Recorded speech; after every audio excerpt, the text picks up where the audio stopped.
Cockroach जनता party मुद्द्यावरून भरकटतीये। बहुत जरूरी है कि हमारे देश की जो संचार व्यवस्था मीडिया है वो भी सच पे चले। गोदी मीडियाच्या घोषणा, आंदोलनाला जातीचं वळण।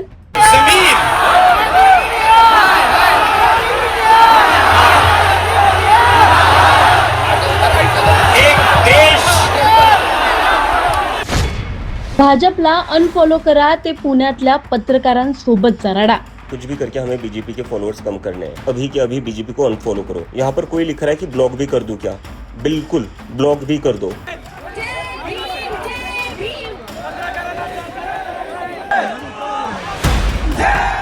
कॉकरोच जनता पार्टी जेनझी संघटना।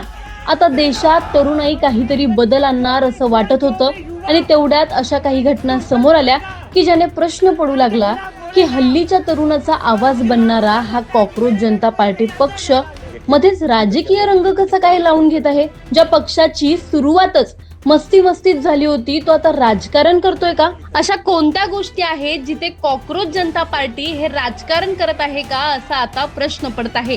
त्या कोणत्या गोष्टी आहेत ज्यावरून कॉकरोच जनता पार्टी मुद्द्यावरून भटकत आहे असं वाटतं? व्हिडिओ शेवटपर्यंत नक्की पहा आणि टाइम्स नाऊ मराठीच्या सर्व माध्यमांना सब्सक्राइब आणि फॉलो करायला विसरू नका। बीजेपी के अकाउंट पर जाकर उन्हें अनफॉलो कर दीजिए। कॉकरोच जनता पार्टी पक्ष तरुणांना झुरळ बोललं गेलं म्हणून संतापात चालू केलेली एक पार्टी। बघता बघता या पार्टीने भाजप पक्षाला सोशल मीडियावर धूळ चारली की राव। अवघ्या 4 दिवसात 13 मिलियनचा टप्पा गाठला होता। मग काय आता तरुणाईला हलक्यात घेऊन चालतंय होय? पक्ष सिरियस टॉपिकवर बोलायला लागला आणि जेनझीचा साधा सरळ आणि महत्त्वाचा मुद्दा म्हणजे शिक्षण, आणि त्यात भर घातली ते नीट पेपर फुटीच्या प्रकरणाने। शिक्षण मंत्र्यांचा राजीनामा मागितला गेला, पण जर का आपण या पूर्ण आंदोलनाचा पॅटर्न पहिल्यापासून पाहिला तर सर्वात पहिली आणि खटकणारी गोष्ट म्हणजे अभिजित दिपकेंचं भाजपला अनफॉलो करा असं आवाहन करणं। इंस्टाग्राम वरून त्यांनी भाजपला अनफॉलो करा असं सांगितलं आणि तिथे त्यांना प्रचंड टीका सहन करावी लागली। कुछ भी करके हमें बीजेपी के फॉलोअर्स कम करने हैं, क्योंकि ये वो लोग हैं जिन्होंने तुमसे तुम्हारा फ्यूचर छीन लिया है, तुमसे तुम्हारी जॉब्स छीन ली है। अभी के अभी बीजेपी को अनफॉलो करो। तो जितने भी कॉकरोचेस अभी इस लाइव को देख रहे हैं वो तुरंत बीजेपी के अकाउंट पर जाकर उन्हें अनफॉलो कर दीजिए। यहाँ पर कोई लिख रहा है कि ब्लॉक भी कर दूं क्या? बिल्कुल ब्लॉक भी कर दो। इन्होंने राजनीति को इतना खराब कर दिया, they have ruined the politics of India। दुसरी गोष्ट म्हणजे गोदी मीडिया। अभिजित दिपके यांनी दिल्लीत आंदोलन केलं आणि 11 जूनला पुण्यात आंदोलन केलं। पुण्यात काल दिपकेंसोबत सोनम वांगचुक देखील या आंदोलनात सहभागी झाले होते आणि त्या आंदोलनात पत्रकारांना गोदी मीडिया म्हणत चिडवलं गेलं। गोदी मीडियाच्या घोषणा दिल्या गेल्या।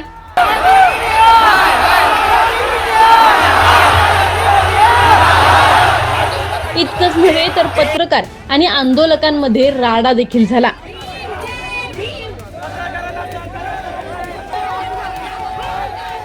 आता जे माध्यम तुमचं आंदोलन कव्हर करत आहे, पुण्याच्या बाहेरील लोकांपर्यंत, जगभरातील जनतेपर्यंत पोहोचवत आहेत, तुम्ही त्यांच्यासोबत हाणामारी करत आहात। अशी वक्तव्य, अशा घोषणा करून आंदोलकांना हाणामारी करण्यास भडकवत आहात का?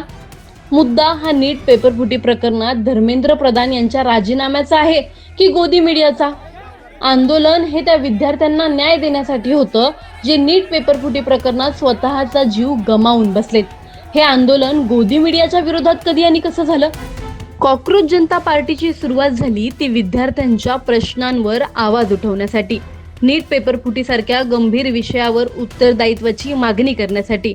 पण आंदोलन जसजसं पुढे जात आहे तसतसे काही नवे प्रश्नही उपस्थित होत आहेत। मूळ मुद्दा विद्यार्थ्यांच्या भवितव्याचा आहे की आंदोलन आता राजकीय भूमिका घेण्याच्या दिशेने जात आहे। पत्रकारांवर घोषणाबाजी, सोशल मीडियावर विशिष्ट पक्षांविरोधात मोहिमा आणि आंदोलनाभोवती निर्माण होणारे वाद, यामुळे मूळ प्रश्न मागे पडण्याचा धोका तर निर्माण होत नाहीये ना? कारण शेवटी या आंदोलनाकडून देशातील लाखो विद्यार्थी एकच अपेक्षा ठेवून पाहत आहेत। त्यांना राजकीय संघर्ष नको आहे, त्यांना त्यांच्या शिक्षण व्यवस्थेत उत्तरं हवी आहेत। मग प्रश्न असा आहे की हे आंदोलन विद्यार्थ्यांच्या न्यायासाठीच केंद्रित राहणार का, की मूळ मुद्द्यापासून लक्ष विचलित करणारे वादच पुढे चर्चेचा विषय ठरणार? तुम्हाला या प्रकरणी काय वाटतं आम्हाला कमेंटमध्ये नक्की कळवा. व्हिडिओ आवडल्यास लाईक व शेअर करायला विसरू नका. तसंच अशा नवनवीन अपडेट्ससाठी आणि माहितीपूर्ण व्हिडिओजसाठी टाइम्स नाऊ मराठीला नक्की फॉलो करा.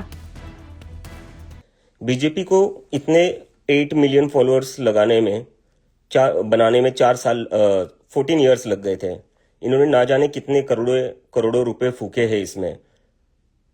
तो अब हमारा नेक्स्ट टारगेट है कि कुछ भी करके हमें बीजेपी के फॉलोअर्स कम करने हैं, क्योंकि ये वो लोग हैं जिन्होंने तुमसे तुम्हारा फ्यूचर छीन लिया है, तुमसे तुम्हारी जॉब्स छीन लिए. आज इनके कारण तुम्हारी लाइफ खराब है.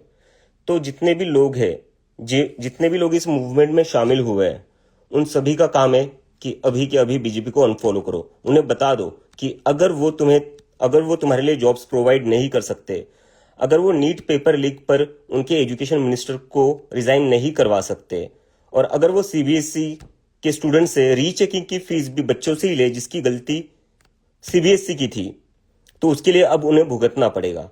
तो जितने भी कॉकरोचेस अभी इस लाइव को देख रहे हैं, वो तुरंत बीजेपी के अकाउंट पर जाकर उन्हें अनफॉलो कर दीजिए. यहां पर कोई लिख रहा है कि ब्लॉक भी कर दूं क्या? बिल्कुल ब्लॉक भी कर दो. इन्होंने राजनीति को इतना खराब कर दिया. They have ruined the politics of India, and most importantly they have ruined your life, they have ruined your future. So they should face the consequences for it. So it's my humble appeal to all the people to unfollow BJP at a mass level. Let's turn this in a movement, because if we can get our followers more than BJP, we can definitely reduce their followers. And also अगर आप ये कर रहे हो तो इसके reels बनाइए, इसकी पोस्ट बनाइए और हमें कोलैब रिक्वेस्ट भेजिए. आपकी सारी कोलैब्स को मैं यहाँ से शेयर कर दूंगा, जिससे यह मूवमेंट और बड़ी हो जाएगी. अब हमारी जिम्मेदारी है इसको और आगे बढ़ाना. लोग तो सच्चाई पे चल ही रहे हैं. बहुत जरूरी है कि हमारे देश की जो संचार व्यवस्था मीडिया है वो भी सच पे चले. एक देश की जमीन,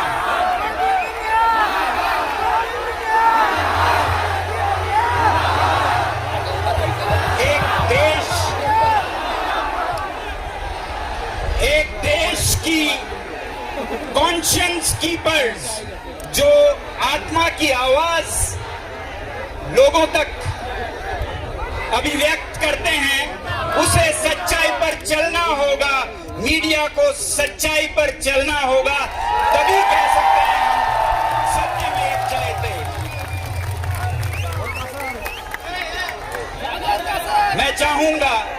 मैं चाहूंगा आजकल जब दुनिया में भारत की चर्चा हो रही है कि यहाँ फ्रीडम ऑफ प्रेस नहीं है, 157वें की कहीं नीचे हम गिर गए हैं, तो ऐसे में मैं प्रधानमंत्री जी से आग्रह करूंगा कि वो मन की बात में प्रेस को, मीडिया को जो वो आजादी देंगे उसके ऊपर भी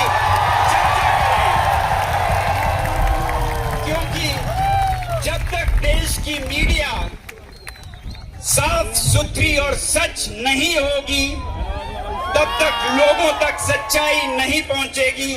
झूठ फैलेगा और सच्चाई दम घुटने पे मजबूर होगी. तो मैं चाहूंगा कि आने वाले भारत में अगर भारत को विश्व गुरु बनाना है, अगर भारत को विकसित भारत बनाना है, तो शुरुआत संचार माध्यमों के, मीडिया की आजादी से शुरू करें.